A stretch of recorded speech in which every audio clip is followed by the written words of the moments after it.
আজ বানাবো খুবই টেস্টি একটা চাটের রেসিপি, আলু টিক্কি চাট। তার জন্য নিয়ে নিচ্ছি 1 কাপ ময়দা, দিয়ে দেবো আজওয়াইন, নুন, রিফাইন তেল দিয়ে একটা ডো বানিয়ে নেবো।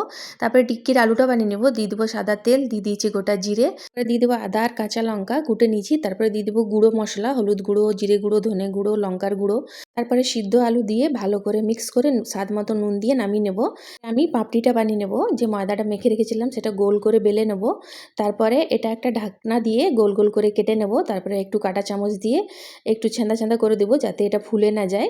তারপরে তেলে ভালো করে লাল লাল করে ভেজে তুলে নেব। তারপরে টিক্কিটা বানিয়ে নেব। তাওয়ার মধ্যে একটু তেল দিয়ে আলুটাকে গোল গোল করে টিক্কি করে ভেজে নেব। তারপরে ছোলাটা বানিয়ে নেব। কড়ার মধ্যে তেল দিয়ে দিয়েছি পেঁয়াজ কুচি, টমেটো কুচি। তারপরে ভালো করে মশলা কষে দিয়ে দেবো ছোলা, দিয়ে ফুটিয়ে নেব। চাটটা বানিয়ে নেব। টিক্কি দিয়ে দিয়েছি, টিক্কির উপরে দিয়ে দেবো কাবলি ছোলা, দিয়ে দেবো তেঁতুলের চাটনি, দই, পেঁয়াজ কুচি, ধনেপাতা কুচি, দিয়ে দেবো কালো নুন, দিয়ে যে পাপড়িটা বানিয়েছিলাম সেটা ওর থেকে সেও দিয়ে দিলে তৈরি হয়ে যাবে।